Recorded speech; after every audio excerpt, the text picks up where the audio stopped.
Hi, it's Claire from Storing Balance here, and this afternoon I am going to have a little chat with you about manual muscle testing.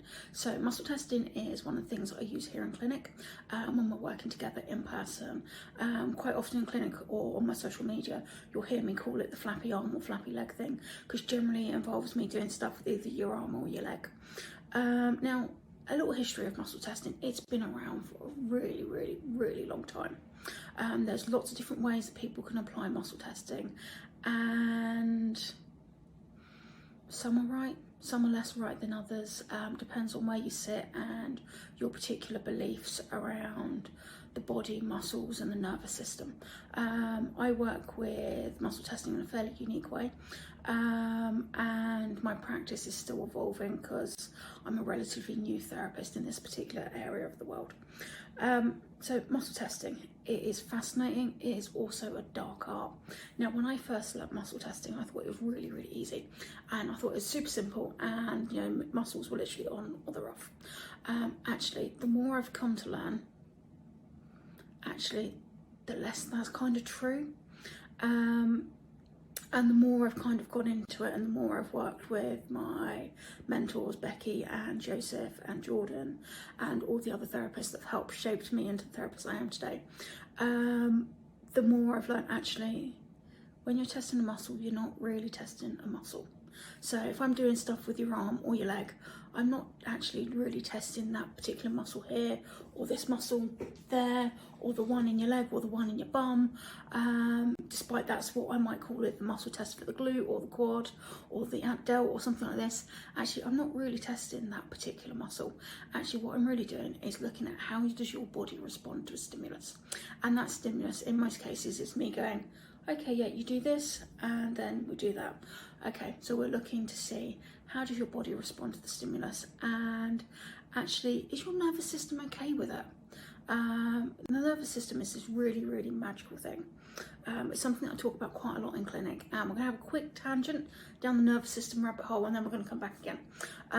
Nervous system, it is magical. So we have generally two states. We have rest and digest over here, and then we have fight and flight over here. And generally where we want to sit in our normal day is kind of in the middle. But actually what happens is, quite often, modern life is super stressful. If you're in my Facebook group or you've read any of my social media, you know that quite often I'll talk about modern life is like being permanently chased by a saber-toothed tiger, and actually all you're trying to do is get in the car and go to work, because you're trying to juggle so many competing demands, and modern life is super stressful, and it's not what our bodies were built to live with. So our nervous system is the thing that basically keeps our body ticking along. It decides which bodily functions take precedent over others. So in typical high stress situations, you'll find that your heart rate quickens. You don't digest food as well. But actually, when you're really lovely, calm and chilled out, actually sleeping's really easy. Your breath is nice and calm. So there's two extremes there. And nervous system response comes into a massive part of the way that I use muscle testing here in clinic, because the body needs to feel safe, and for us to be safe, the body needs to be able to respond in a way where it doesn't feel that's under threat. So actually everything that we do here in clinic, your body should be in that nice happy place of rest and digest, not in that really scary place of actually I'm being chased down the road by saber-toothed tigers. Because actually, if you're in that place where you're being chased down the road by saber-toothed tigers, then actually everything that we do isn't going to stick, and it's not going to stay, and it's not going to be a permanent correction, because all that's going to happen is your body's going to go, oh right, I need to do this action, and you're going to go, your mind's going to go to what is the most familiar pattern I have in my head for that movement, not what is the correct pattern that my head should be following, my brain should be following to do those movements. And obviously when we've been doing things for a while, we build up a pattern or like a schema of how things are done. So the first couple of times we do a movement, we have to really think about it, and we're like, okay, so we need to do that, we need to do that, we need to do that, we need to do that. And then as we get more familiar with it, we're like, oh yeah, okay, we're there, oh yeah, we're here, and then it just becomes automatic. And actually in these automatic behaviours and automatic movements, that's where sometimes we develop cheats and dysfunctions and things become a little bit hinky. So the way that we use muscle testing is to help unravel that kinkiness. Well, that sounds a bit rude, doesn't it? Or hinkiness, should I say. And so when I use muscle testing here, I'm looking to see actually, how does your body respond to the stimulus? Is it okay?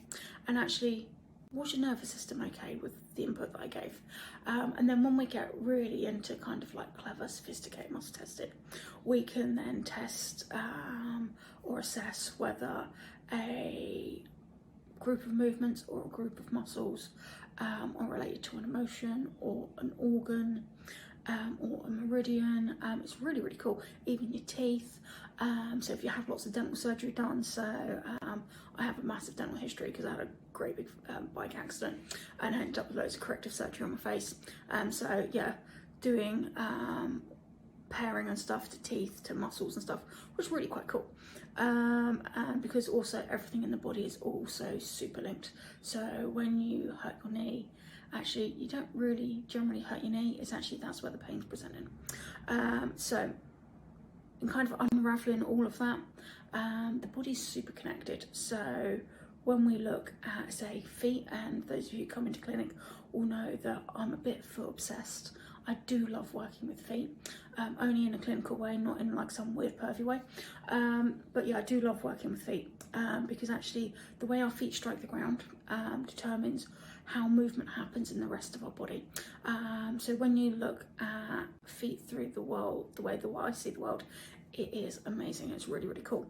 But when we go into back to muscle testing, so when we do a muscle test, you will know that I'll often do a something and then I'll do a secondary something just to verify the response and just see actually what's really going on in the body.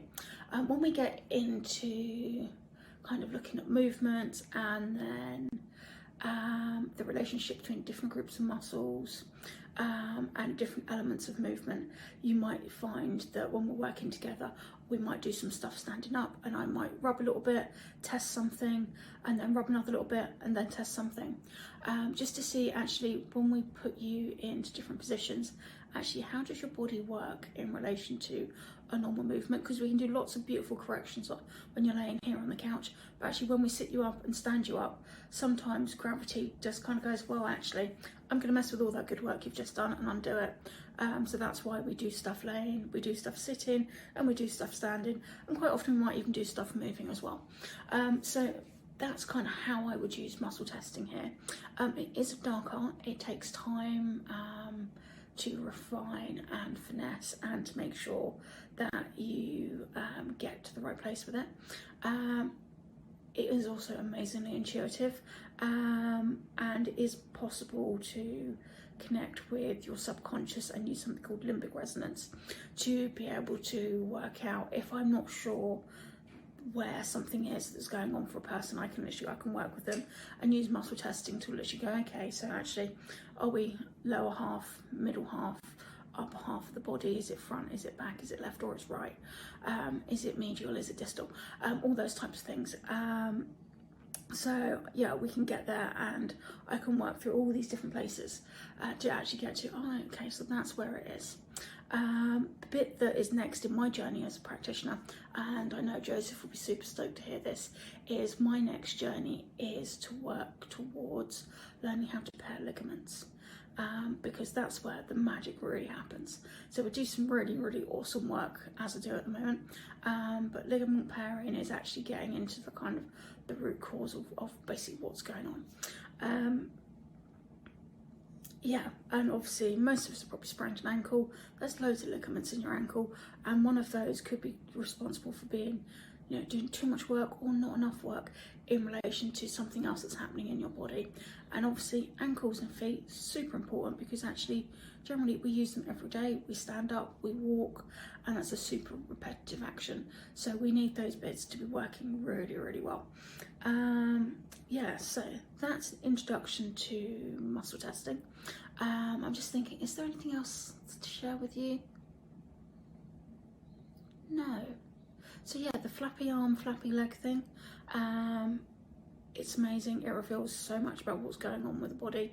And yeah, I think I've covered everything. If I haven't, leave me some comments or questions in the comments below, and I'll come back and answer them. Let me know. Bye.